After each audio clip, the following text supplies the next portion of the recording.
Welcome back to our fourth video in this series, Painting with Paper and Introduction. Today we begin the first layers of our painting, an intuitive and playful background. Today is all about play. Just play and relax and enjoy yourself. It's up to you if you want to prep your substrate before you start. I usually skip this step as it doesn't really matter because of the layers of paper I add. But if your substrate needs it or you prefer to add a layer or two of gesso, go straight ahead.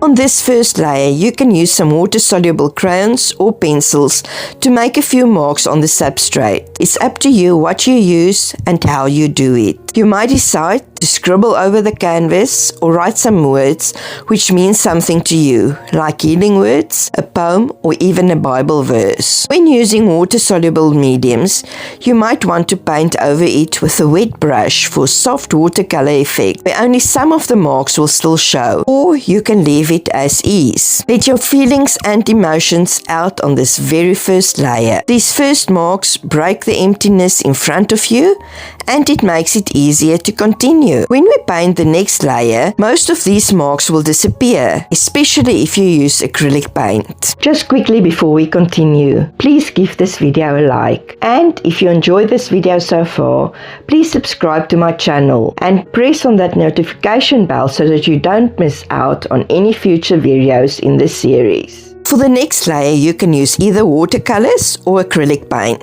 Watercolors will usually look softer and acrylic more bold. Start by choosing 2 or 3 of your favorite colors, plus white, and if you don't have a darker color, black. My go-to colors when using acrylics are Indian yellow, magenta, and Payne's grey, as well as white.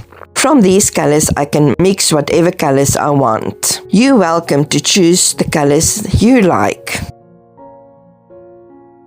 You can decide on using light washes or soft blends, or even going the opposite way and make bold marks. Use a variety of tools like sponges, a catalyst wedge, stencils, a variety of brushes, or whatever you want to experiment with. Just play and have fun. The only thing you need to give attention to is to add both darker and lighter areas in your painting, as value and contrast is important for the finished painting. You will need more lighter areas as you want your added papers to be the real star of this painting. Make sure this layer is thoroughly dry before moving on to the next step. If you're working on a low energy day, just 1 layer might be enough, but feel free to make more layers if you're up to it. Now is a good time to leave a comment below if you're enjoying this video. If you like how this looks right now, you can stop right here. This alone is a finished piece. There's no pressure to do more. This background doesn't need to be perfect. It just needs to be. You can stop here and come back later, or even turn this layer into an abstract piece in its own right if you want to. Think of this as time for yourself, a moment to forget about your pain and the world around you, not as a task that you have to complete, but as time of healing and self-care. The background forms the base of your painting. It's a starting point. It's not about perfection. It gives you something to build on.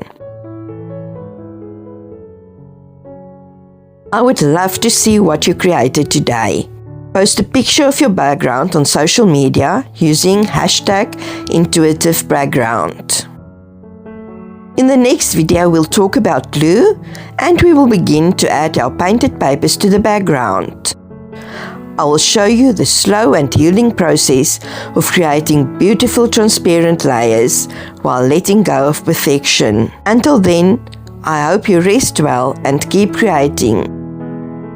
Thanks for watching. Till next time. Goodbye.